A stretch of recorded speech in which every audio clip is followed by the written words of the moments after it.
প্রিয় দর্শক, বরাবরের মতো আমাদের সামনে দাঁড়িয়ে আছে এক বোন। আজ শুনবো অসহায় বোনের জীবন কাহিনী। আসসালামু আলাইকুম আপু, ওয়ালাইকুম আসসালাম। কেমন আছেন? জি আলহামদুলিল্লাহ ভালো। এখানে কেন এসেছেন আপু? একটা জীবন সঙ্গীত পাওয়ার জন্য। আপনার নাম কি আপু? আমার নাম অধরা। বয়স কত? 24। কোথা থেকে এসেছেন? গাইবান্ধা থেকে। আপনার পরিবারে কে কে আছে? মা আছে আর একটা ছোট ভাই আছে। বাবা কি হয়েছে? বাবা ছোট থাকতে মারা গেছে। ইস, বাবা না থাকলে খুব কষ্ট, এটা বোঝা যায়। আপনার বয়স কত যখন আপনার বাবা মারা গিয়েছে? এই তো 10 বছর হবে। ও আচ্ছা, পরিবার থেকে বিয়ে হলো না কেন? পরিবারে ওই রকম আর্থিক অবস্থা ভালো না। মা আছে শুধু, টাকা পয়সা দিয়া বিয়ে দেওয়ার মতো ক্ষমতা নেই। টাকা পয়সা দিয়ে বিয়েদের মতো একটা যৌতুক চাই, তাই না? হ্যাঁ হ্যাঁ, যৌতুক চাই। আচ্ছা, আপনি কেমন ধরনের পাত্র চাচ্ছেন? যে বেশি ভালোবাসবে বা আমার স্বাচ্ছন্দ্যভাবে রাখবে এরকম একটা এরকম পাত্র আপনাকে চাই। ভালোবাসবে এরকম একটা ছেলে হ্যাঁ, চাচ্ছেন। আচ্ছা, ছেলের বয়স কত হতে হবে? বয়সটা তো কোনো বলেন যে সাবজেক্ট না। সবচেয়ে বড় হচ্ছে যে আমার ভালো রাখবে। আচ্ছা ঠিক আছে, যদি ছেলের বয়স 40-50 হয়, সমস্যা নেই। যদি ছেলের বউ বাচ্চা থাকে তাও কি সমস্যা নাই? না, সমস্যা নেই। আচ্ছা ঠিক আছে, যদি কোনো প্রবাসী ভাই যদি আপনার মানে তাদের ফ্যামিলি আছে বা পরিবার আছে, যদি আপনার সাথে যোগাযোগ করতে চাই বা আপনাকে বিয়ে করতে চাই, আপনি কি রাজি হবেন? হ্যাঁ, সমস্যা নেই।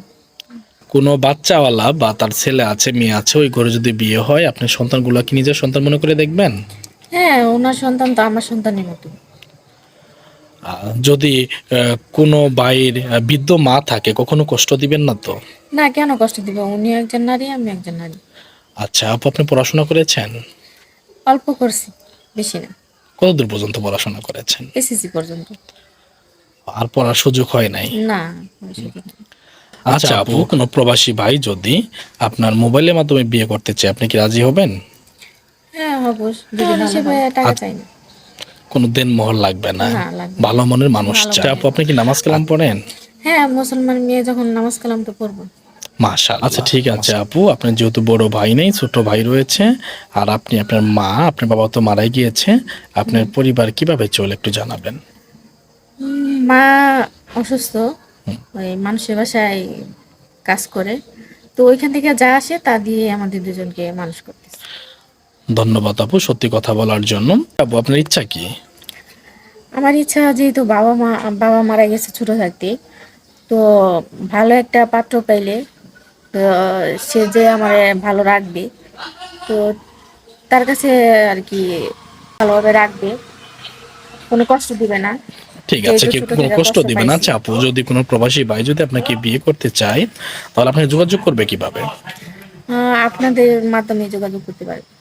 আমাদের মাধ্যমে যোগাযোগ হ্যাঁ। যোগাযোগ করবেন। আহ, যারা আমাদের ভিডিওটা দেখেছেন দেশ এবং প্রবাস থেকে, আপনারা এই আপুর সাথে যোগাযোগ করতে চাইলে আমাদের স্ক্রিনে দেওয়া নাম্বারে অবশ্যই যোগাযোগ করবেন। আমরা আপুর সাথে আপনার যোগাযোগ করিয়ে দেব। অযথা কেউ ফোন কল করবেন না। আপুর ছবির স্ক্রিনশট দিয়ে আমাদের হোয়াটসঅ্যাপ ও ইমোতে পাঠিয়ে দিবেন, আমরা আপুর সাথে যোগাযোগ করাই দেব। আপু, আপনার কি হজ করার ইচ্ছা আছে? হ্যাঁ, অবশ্যই আছে। আচ্ছা আপু, আপনি কি নিয়মিত নামাজ কালাম পড়েন? হ্যাঁ, নিয়মিত নামাজ কালাম পড়ি। আবার কোনো প্রবাসী ভাইকে কষ্ট দিবেন না তো? না, কেন কষ্ট দিব? আমার যদি কষ্ট না দিই তাহলে আমি কেন কষ্ট দিব? ঠিক আছে আপু, ভালো থাকবেন, দোয়া করবেন। আল্লাহ হাফিজ, আসসালামু আলাইকুম। ওয়ালাইকুম আসসালাম।